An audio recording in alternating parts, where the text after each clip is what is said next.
Mega డిఎస్సీలో నియామకాలలో అక్రమాలు జరిగాయంటూ విజయవాడలోని ముత్యాలపాడులో YCP చేపట్టిన నిరాహార దీక్ష ఉద్రిక్తతలకు దారితీసింది. మాజీ ఎమ్మెల్యే మల్లాది విష్ణు శిబిరంలో కూర్చుని ధర్నా చేస్తుండగా టీడీపీ ఎమ్మెల్యే బోండా ఉమా అక్కడికి చేరుకోవడంతో పరిస్థితులు ఒక్కసారిగా హీట్ ఎక్కాయి. వైసీపీ దీక్ష చేస్తున్న ప్రాంతంలో లోకేష్ ఫ్లెక్సీని ఏర్పాటు చేసేందుకు టీడీపీ శ్రేణులు ప్రయత్నించడంతో ఇరు పార్టీల శ్రేణుల మధ్య ఘర్షణ తలెత్తింది. దీంతో వైసీపీ టీడీపీ శ్రేణుల మధ్య తోపులాట వాగ్వాదం చోటు చేసుకుంది. వెంటనే రంగంలోకి దిగిన పోలీసులు ఇరు వర్గాలను వారించి పరిస్థితులు చక్కబెట్టేందుకు ప్రయత్నించారు. ఈ క్రమంలోనే నిరసనలకు దిగిన మల్లాది విష్ణుతో పాటుగా పలువురు వైసీపీ శ్రేణులను పోలీసులు అదుపులోకి తీసుకుని బలవంతంగా స్టేషన్కు తరలించారు. అయితే మంత్రి నారా లోకేష్ ప్రోద్బలంతోనే బోండా ఉమా దీక్ష శిబిరం వద్దకు చేరుకుని విధ్వంసానికి పాల్పడ్డారని వైసీపీ ఆరోపిస్తోంది.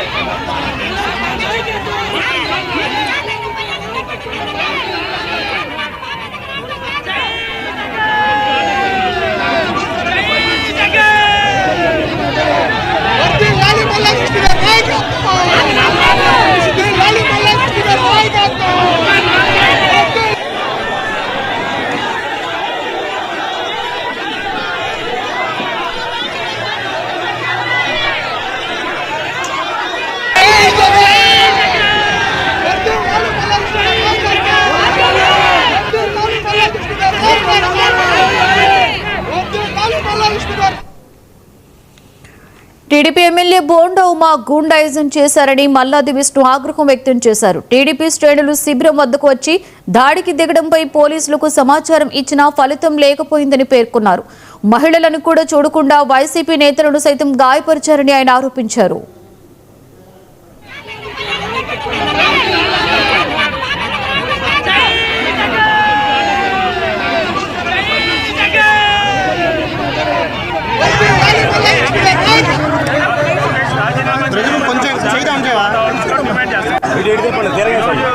కూటమిలో ఉన్నటువంటి భారతీయ జనతా పార్టీ దీనికి సమాధానం చెప్పాలి.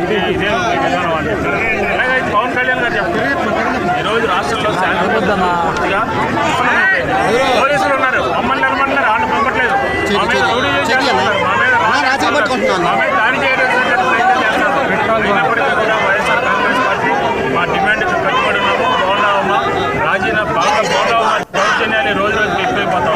ఈరోజు చూడండి, ఎమ్మెల్యే చట్టాలు చేయాల్సినటువంటి ఎమ్మెల్యే, శాసనసభలో ఉన్నటువంటి ఎమ్మెల్యే ఈ రకంగా రౌడీజం చేస్తూ ఉంటే చంద్రబాబు నాయుడు గారిని కలిశారు. పోయిన ప్రతిష్ట రావాలి అంటే ఉపయోగపడాలి. వైసీపీపై ఎమ్మెల్యే బోండా ఉమా తీవ్రస్థాయిలో మండిపడ్డారు. డీఎస్సీపై వైసీపీ అనవసరపు రాద్ధాంతం చేస్తుంది అన్నారు.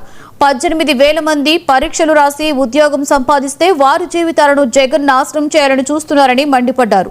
దమ్ముంటే చర్చకు రావాలని మా లోకేష్ సవాల్ విసిరారని, దానిపై చర్చించే దమ్ము ధైర్యం జగన్ కు వైసీపీ నాయకులకు లేదని, ఇంకోసారి అబద్దాలు ప్రచారం చేస్తే ఇంటికొచ్చి కొడతామంటూ హెచ్చరించారు. చట్టబద్ధంగా ఆ రోజు సీతారామాంజనేయులు జైలుకు పంపించింది. అలాగే కోర్టు సవాళ్ళని ప్రవేశపెట్టారు. ఇంకా అనేక మంది ఐఏఎస్లు ఐపీఎస్లు ఎదుర్కొని జైలుకు పోయారు. అన్ని రకాలుగా మీ ప్రభుత్వంలో జరిగిన అవకతవకల్ని మా మీద చట్టబద్ధంగా వైసీపీ ధర్నా చేసుకోవాలనుకుంటే ధర్నా చౌకుని దాంట్లో చేసుకోండి. నిరభ్యంతరంగా ఎవరికి అభ్యంతరం లేదు. నిరసన అక్కడ వ్యక్తం చేయడం తెలియదు. ఆ రోజు సీతారామాంజనేయులు జైలుకు పంపించింది. అలాగే కోర్టు సవాళ్ళని ప్రవేశపెట్టారు. ఇంకా అనేక మంది ఐఏఎస్లు ఐపీఎస్లు ఎదుర్కొని జైలుకు పోయారు. అన్ని రకాలుగా మీ ప్రభుత్వంలో జరిగిన అవకతవకల్ని మా మీద చట్టబద్ధంగా వైసీపీ ధర్నా చేసుకోవాలనుకుంటే ధర్నా చౌకుని దాంట్లో చేసుకోండి. నిరభ్యంతరంగా ఎవరికి అభ్యంతరం లేదు. నిరసన అక్కడ వ్యక్తం చేయడం